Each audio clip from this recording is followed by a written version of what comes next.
우선 그 마당 깊은 집 구조부터 설명하자면 아무래도 소술 대문부터 시작해야 순서일 것이다. 지붕 기와장 틈새에는 여름철이면 풀이 자랄 정도로 고색 장면한 대문이었다. 소술 대문은 주인댁 노마님이 늘 문단 속을 당부했으므로 늘 빗장이 질려져 있었다.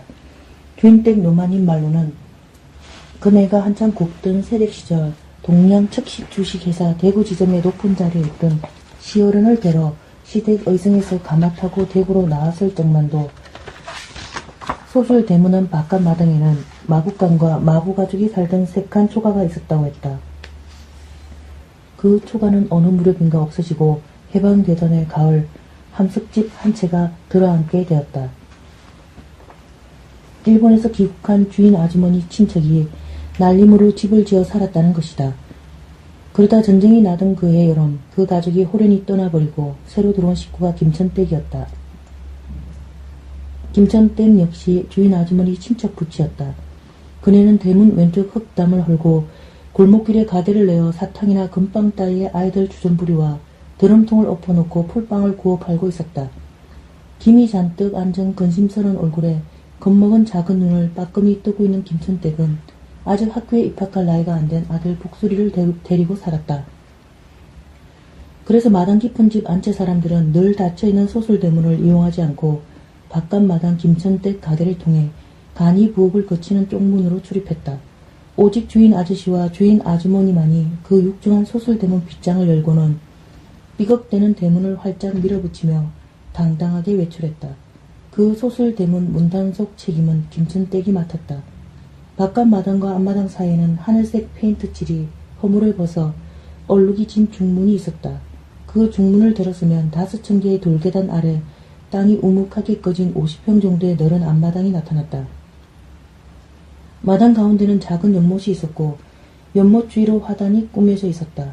봉긋하게 솟은 화단의 갖가지 나무와 하초가 위채와 아래채를 웬만큼 가려주었다.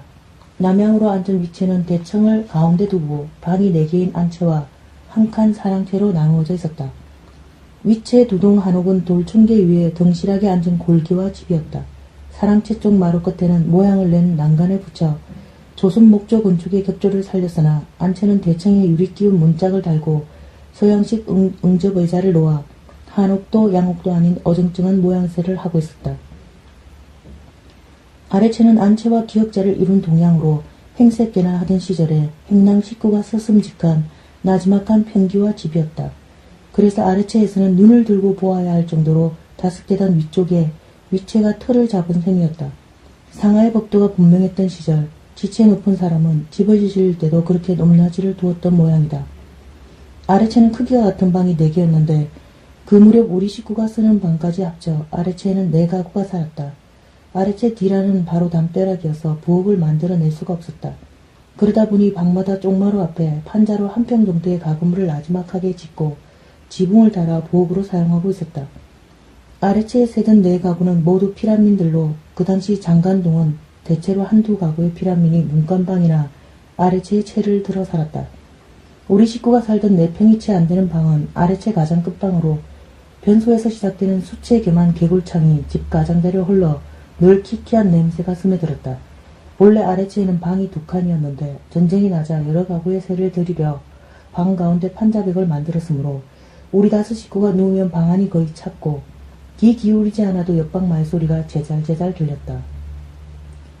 아래채와 위채에 살던 사람들을 집어내자면 요즘 연립주택 한 동의 가구와 그 구성을 모두 열거해야 할 정도로 사람 수가 많았다.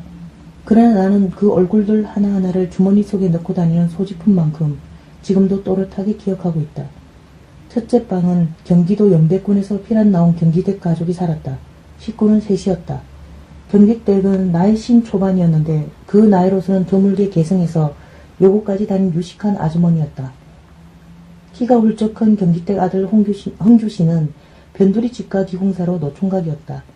그는 키 큰 사람이 싱겁다는 말 그대로 사람 좋아 보이는 웃음을 늘 입에 달고 있었다.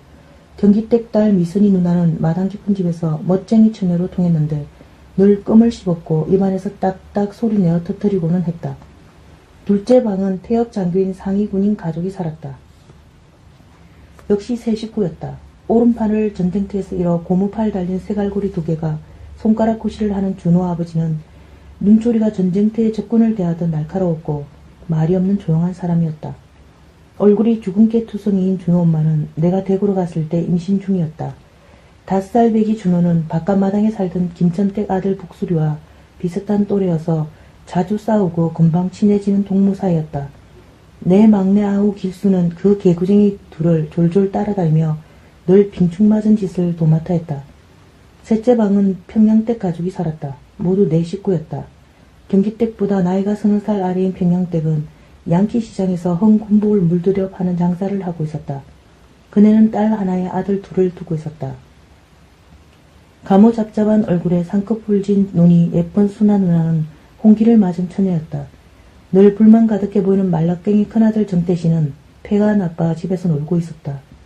여드름이 울긋불긋 난 둘째 아들 민희형은 정태씨와 달리 몸이 건강했고 집과 가까운 경북 고등학교 졸업한 학생이었다. 위치에 사는 주인집은 여러 대에 걸쳐 경북 의성군에서 알려진 토호 집안으로 이 집을 지은 사람은 주인 아저씨 정접으로 조선시대 대구에서 도사변을 지낸 벼슬을 지낸 어른이었다고 들었다. 위치의 식구는 모두 8이었다. 주인 아저씨는 출근 때나 그 얼굴을 잠깐 볼 수 있을 만큼 늘 바쁜 사람이었다. 외박이 잦았고 허구한 날 밤이 깊어서야 술에 취해 집으로 돌아왔다. 주인 아저씨는 대구 변두리 침상동에 면 방적기 10몇 대를 차려놓은 공장을 운영했다. 얼굴이 훤하고 몸이 피둥피둥한 주인 아주머니는 집안 살림보다 바깥으로 나도는 활동가였다. 그네는 서방이 사업체를 가졌다 보니 그 앞면으로 대구시 번화가 송죽장 입구에 기금속과 시계를 파는 점포를 운영하고 있었다. 주인 아저씨와 주인 아주머니는 대학교 2학년에서 중학교 2학년까지 아들만 셋을 두고 있었다. 성준형, 짱구형, 똘똘이형이 그들이었다. 시내 사립학교 법대를 보결로 들어갔다는 성준형은 머리카락에 기름을 발라빗고 넥타이 맨 정장 차림으로 학교에 다녔다. 그런 건달 대학생이 그렇듯 공부는 뒷전이고 집에 있을 때면 늘 전축을 크게 틀어놓고 혼자 춤 연습을 해서 아래채 사람들에게는 연애대장이라는 별명이 붙어있었다. 고등학교 2학년인 짱구형과 중학교 2학년인 똘똘이 형은 평양댁 둘째 아들 민희 형이 저녁 낮에 2시간씩 일주일에 닷새 동안 공부를 가르쳤다. 이를테면 시간제 가정교사였다. 그리고 주인 아저씨 조카로 의성에서 도예지로 유학 나온 동이라는 고등학교 3학년인 여고생이 붙어 살았다. 위치에 살던 나머지 한 사람은 식모 안씨로 경북 고령이 고향이었다. 그네는 이제 20 중반의 새파란 가부였는데 촌색시답게 부지런하고 마음이 고왔다. 이제 아래채 4가구 14명과 위채 8명의 인물 소개를 대충 끝낸 셈이다. 바깥채 김천댁 2식구를 제외하고 마당 깊은 집에 사는 22명이 다 모였을 아침 전경은 마치 시장 바닥까지 활기에 넘쳤다. 위채는 아래채와 떨어져 있어 노마님이 손자들 잠을 깨우는 소리만 들릴 뿐 그 내밀한 사정은 잘 모르지만 아래채만은 한 식구 같았기에 지금도 그들이 맞았던 아침 풍경이 또렷이 떠오른다. 날이 환하게 밝아오면 4가구가 거의 동시에 풍록불을 피우는 일로 하루 일과를 시작했다. 4개의 방 앞에는 연기가 자욱했고 풍로 아궁이에 부채 붙이는 소리가 요란했다. 선내 누나는 중학 3학년이라 새벽 일찍 일어나 입시 공부에 몰두했으므로 우리 집은 내가 늘 풍록불을 피웠다.